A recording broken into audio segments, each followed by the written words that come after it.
Hi, Shelly.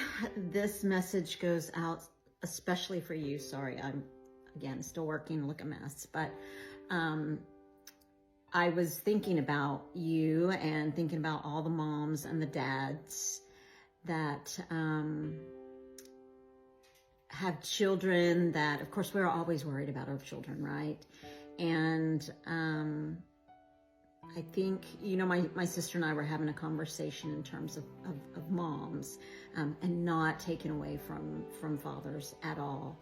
But there is a scientific study. And in fact, when I heard about the study, I believed it, but until I actually heard someone who had experienced even more specifically than we parents do,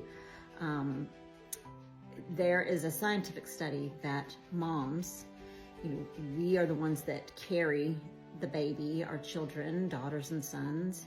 We are the ones that give birth to them. We give them life as we are carrying them for the 9 months or less or more. And the scientific fact is that once you give birth to a child,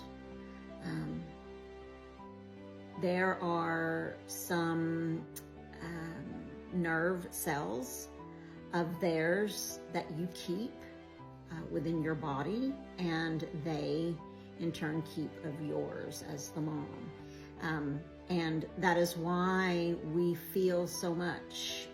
I'm not saying we feel so much more than dads, but the scientific study is.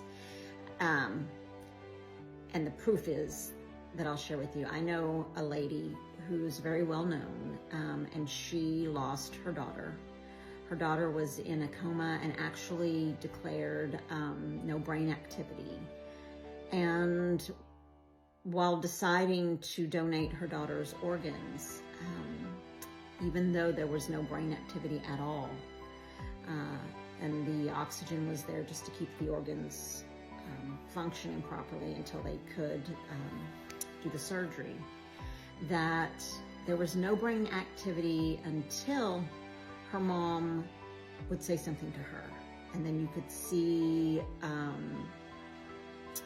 not necessarily brain activity, but there was nerves that the body was aware or understood or felt or heard in some way the mom's voice, right?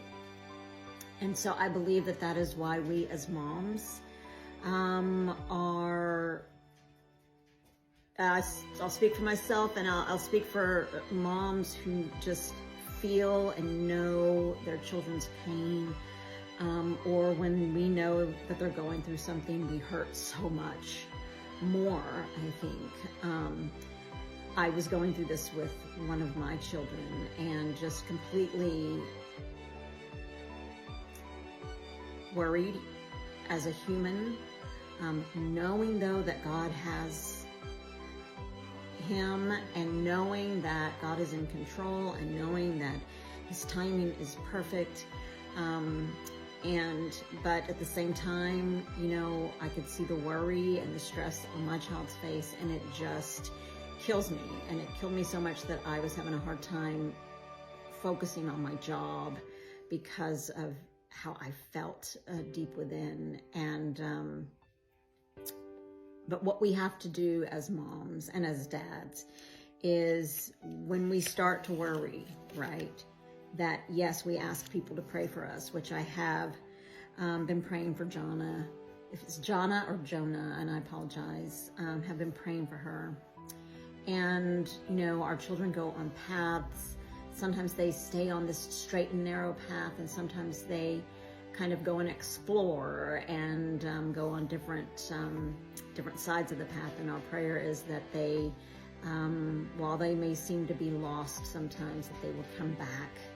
And we know that God has got them. And I'm praying for that. I'm praying for that for your daughter.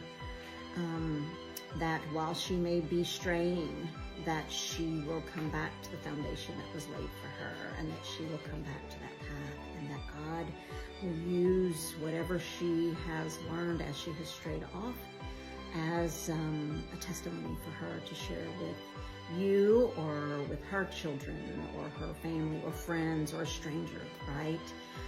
You never know how much what you're going through is going to impact somebody once you have gotten to the other side.